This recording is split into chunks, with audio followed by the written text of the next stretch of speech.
ఇప్పుడు క్రీస్తు యేసునందున్న వారికి ఏమీ లేదు, ఏ శిక్షయు విధియలేదు. ఆమేన్ హల్లెలూయా. కాబట్టి క్రీస్తు మన హృదయంలో జన్మించాడు. పాత నిబంధనలో ఏంటి మనకి? ఎవరు? మోషే మీద దేవుని ఆత్మ ఉండేది, దావీదు మీద దేవుని ఆత్మ ఉండేది, లేదంటే ఇంకొక ప్రవక్త మీద, సమూయేలు మీద దేవుని ఆత్మ ఉండేది. వారు ప్రత్యేకంగా జీవించే వ్యక్తులుగా ఉండేవాళ్ళు, వారు సమాజాన్ని నడిపించే వ్యక్తులుగా ఉండేవాళ్ళు. కానీ మిగతా వ్యక్తుల మధ్య కానీ కొత్త నిబంధన ఎంత గొప్పవారం అంటే దేవుడు ఇప్పుడు మనందరికీ ఆయన ఆత్మను అనుగ్రహించాడు. ఆమేన్ హల్లెలూయా.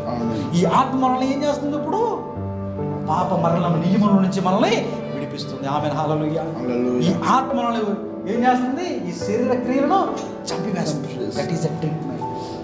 ఇప్పుడు నేను చెప్పాను కదా, ఈ బానిసత్వపు సంఖ్యలు ఆయన ఏమంటున్నాడు? బంధింపబడిన వారిని విడిపించడానికి, నలిగిన హృదయము గల వారిని ఓదార్చడానికి నేను వచ్చాను. కాబట్టి ఇప్పుడు ఈ బంధింపబడిన వాడు క్రీస్తు యేసులోకి వస్తే ఏమైపోతాడు? ఇప్పుడు ఆత్మ ద్వారా ఈ బంధకాలలో నుంచి బయటపడతాడు. ఆమేన్ హల్లెలూయా. ఇదే మెడిసిన్. ఈ మెడిసిన్ ఎక్కడా లేదు.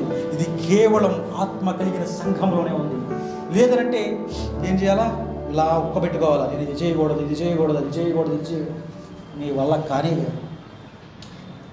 నువ్వు ఎంత ఒక్కబెట్టుకుని 10 ఆజ్ఞలు రాసుకుని ఇది చేయకూడదు, నేను ఇలా ఉన్నా, నువ్వు ఏదో పాపం చేస్తూ ఉంటావు.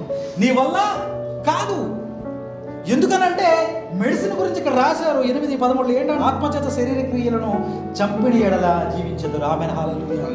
మెడిసిన్ ఏంటంటే ఈ శరీరం వల్ల వచ్చింది పాపం, ఈ పాపం వల్ల మరణం వచ్చింది. అయితే ఈ ఆత్మ ద్వారా మనం ఏం చేయాలి? ఈ శరీర క్రియలను చంపాలా. That is the medicine. ఈ మెడిసిన్ ఎక్కడ దొరుకుతుందంటే క్రీస్తు యేసునందు దొరుకుతుంది. ఇది ఏ హాస్పిటల్ అమ్మరు, ఎక్కడ అమ్మరు, ఏ దేశంలో కాదు, ప్రతి దేశంలోనూ అమ్ముతారు ఈ మెడిసిన్. ఎక్కడంటే క్రీస్తు యేసు వద్దకు వస్తే ఆ మెడిసిన్ దొరికింది. ఈ శరీర నియమం నుంచి మనము బయటపడతాం. కాబట్టి మనం ఇప్పుడు మహా సంతోషం అనుకుంది. ఆమేన్ హల్లెలూయా.